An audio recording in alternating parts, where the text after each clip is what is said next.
Welcome, everyone, to the Special Education Inner Circle podcast. I'm your host, Catherine Witcher, and today we're going to talk about 3 messy IEP mistakes that are happening right now.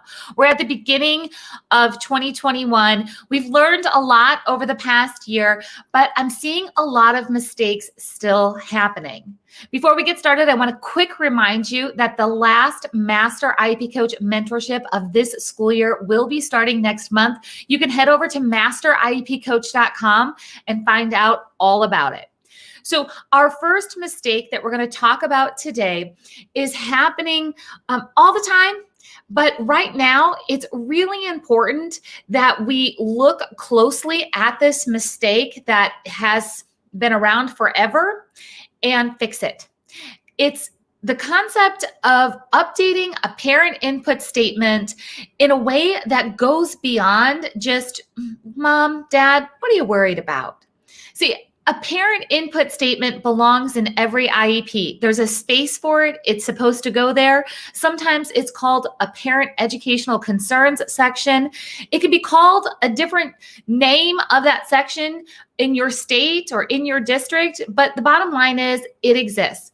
And inside of that parent input statement section, there's often a comment such as, Mom has no worries at this time. Now, I don't know about you, but I don't know any special needs mom that doesn't have some worry all of the time.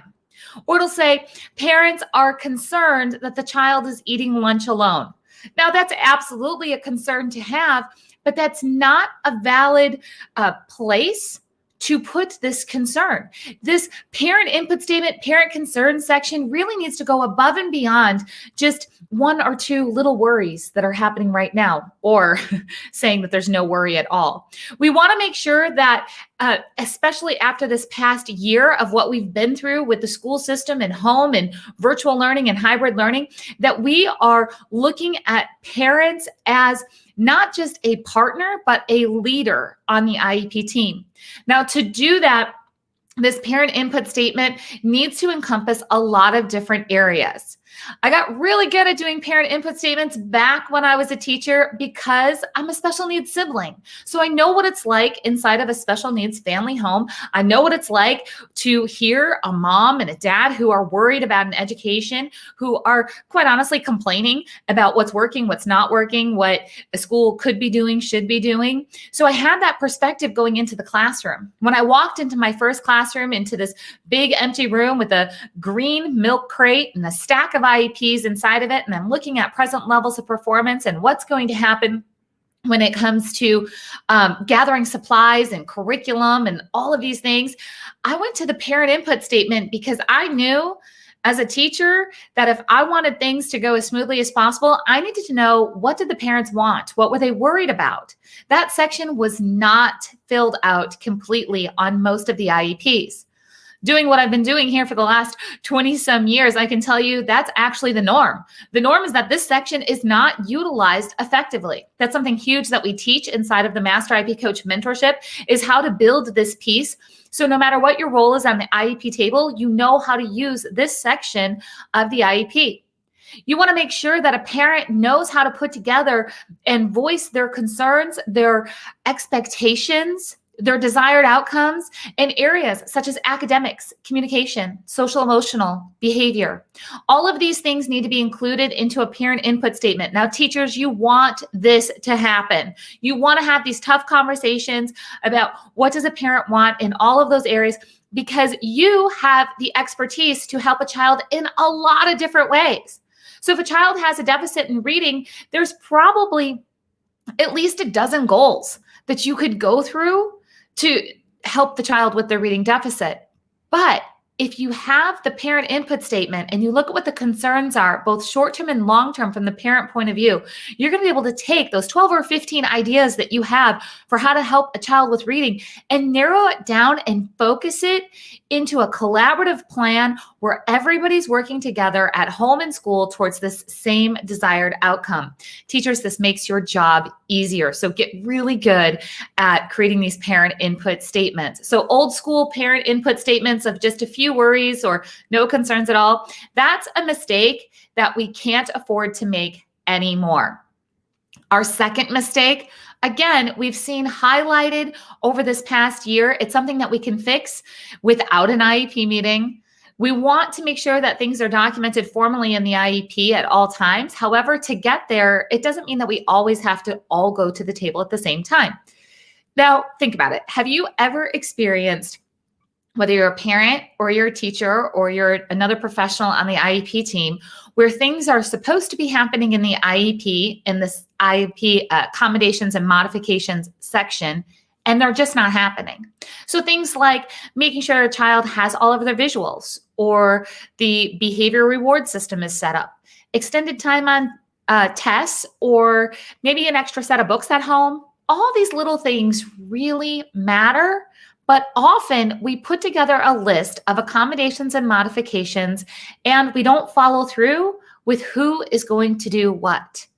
So when a child is going from their specialized instruction in the room with the special education teacher into the general education room, who's supposed to make sure that all the visuals are present, that the directions are still being read to them, that they're still getting extended time on their activities? Who's in charge of that? Now, it could be a lot of different answers. In fact, you might be thinking, well, I'm the teacher, I'm in charge. Or the parent saying, I'm assuming that the special education teacher's in charge of that. But maybe the special education teacher is like, well, I told the gen ed teacher about the accommodations and modifications, and now she has to do them. Or what about those modified worksheets that you've been getting through distance learning? Or have they even been modified? They're supposed to be modified. Who has received a worksheet at home from the school where it has not met your child's needs? Quite honestly, I don't know one family who hasn't experienced that. And a lot of that has to do with just who is supposed to be doing that piece. So we have to make sure that inside of the accommodations and modifications section that we understand who is doing what, that we're delegating. There's so much to do as a special education teacher, and it all feels like it falls on your shoulders, right? But there are some things that other teachers actually can be responsible for. Parents, it's important for you to know this because you have to ask the questions of who's going to be responsible for this. So for example, if a child is supposed to have visuals for their instructions, and they go to gym class with the general education, who's making those visuals for the child? Who's breaking down these steps? Is the aide? Is the gym teacher? Is the special education teacher supposed to know what's happening in gym and break all that down? It can work a lot of different ways. I'm not here to tell you exactly how it should work. I'm telling you that it needs to work, and somebody needs to be responsible for making sure that all of these accommodations and modifications are being implemented in all different areas. So here we are in the start of 2021. We have all of this information of what's happened over the past year, of what's being modified or what accommodations are needed for a child. We're going to go back into the school system full time sooner than later, we hope, right? Who's going to make sure that all of this continues to get done?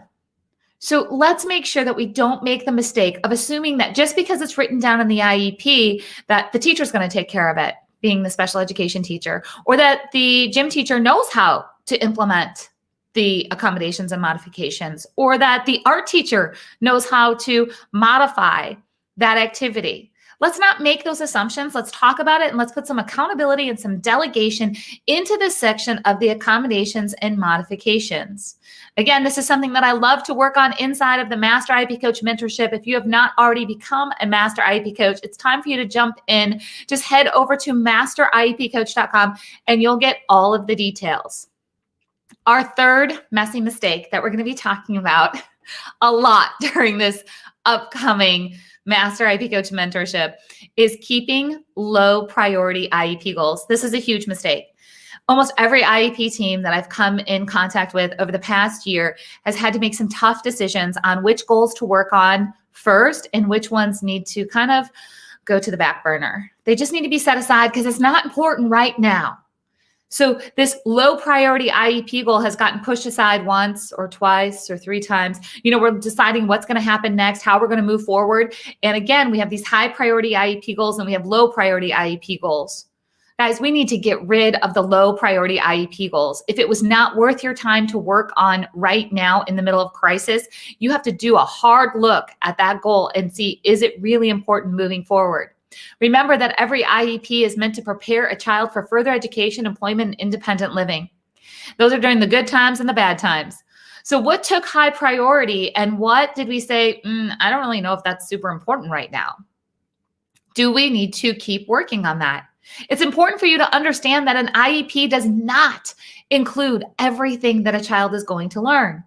It absolutely needs to include the high priority goals to ensure that the child's unique needs are met and that they're being prepared for further education, employment, and independent living. So when you made this IEP as a team, you decided, let's work on these things. Now, can we all agree that maybe what was important a year ago is not important now and that we have to refocus on what's going to be important moving forward? I mean, we've moved into a digital world faster than we ever thought possible. So is doing something like learning how to shred papers as a job skill, is there probably not going to be a big opportunity for that in the future? So let's look at how are we preparing our students that are ages 14 and up for life after school? Do we have relevant IEP goals for transitioning? How about our younger kiddos that, we weren't really addressing technology perhaps a year ago, but now there's such a huge need for technology and being able to access everything. And this is not short term. This is going to be ongoing long term. So you have to make sure that you're getting rid of the goals that have become low priority over the past year, assuming that they're not going to be high priority moving forward. It's okay to let them go. And again, just because something's not an IEP goal doesn't mean that your child can't learn it. I talk about this one a lot, so I'm not going to go into the full speech about it. But for example, pennies, nickels, dimes, and quarters. Do I want a child to understand that it's money? Absolutely. If we can get there, do I want them to understand all the things about coins? Absolutely. Do I think that we should stall a child's progress when it comes to understanding money, money management, greater than, less than, estimating, rounding, multiplying, all the things that go into money management? Do I think that we should stop our progress in money knowledge, money concepts, and money management because we can't nail down those concepts of penny, nickels, dimes, and quarters? No. So is a child's world going to fall apart if they can't pay for something at Target with quarters? No, because they're not going to anyway. So it's not that I don't want a child to learn about coins and to help possibly enhance their money skills with coins, but is that a high priority goal? You have to really think about it because it's really not. And I've got a few other of those that really kind of put me up on my soapbox. We got to get these out. This is so 1980s special education, and we can't afford to do that anymore. So those three areas, those are messy mistakes that are happening right now that quite honestly, you can work with your IEP team and not have to have an IEP meeting to make these adjustments. You can get a parent input statement covering all of those areas of social, emotional, behavioral, academic, relationships. All of those things can be included without needing a formal IEP meeting. You can figure out who is in charge of those accommodations and modifications. How are we going to delegate and who's going to have the accountability to make sure that they're done? That can be done without an IEP meeting. These IEP goals, you can absolutely do a paperwork shuffle and you can get things adjusted. The bottom line is that we don't have to wait for a big old meeting with, 12 people around the virtual table to discuss things in depth when we're all in agreement to move things forward. So don't think that this process has to be harder than, it needs to be. Don't feed into the drama that's in our special education community about how hard this has to be. Open up the communication, use the key words, and focus on the child's future. We all know that a child's supposed to receive this free and appropriate public education. We use the term FAPE a lot, right? But that word appropriate is what gets us in a lot of tension. So I like to move to the next space of this purpose and findings of IEPs and IDEA law. And it says that we need to meet a child's unique needs and prepare them for further education, employment, independent living. And that's where we need to focus moving forward. How are we going to meet a child's unique needs and prepare them for the future? And how are we going to clean up these messy mistakes that are really built out of old habits, our old archaic school system that we're still in? It's built out of not knowing how to make things better. But now, you're here, you listen to it, you have things that you can do. So again, I'm going to encourage you to come join us over in the Master IEP Coach Mentorship for our last mentorship of this school year over at masteriepcoach.com. I cannot wait to continue this conversation with you. I've got some great interviews coming up here on the Special Education Inner Circle podcast. And also don't forget that we continue this conversation inside of our members only group, the Special Education Inner Circle. So you can always reach out to us and find us at specialedinnercircle.com. All right, everyone, I'll see you next time.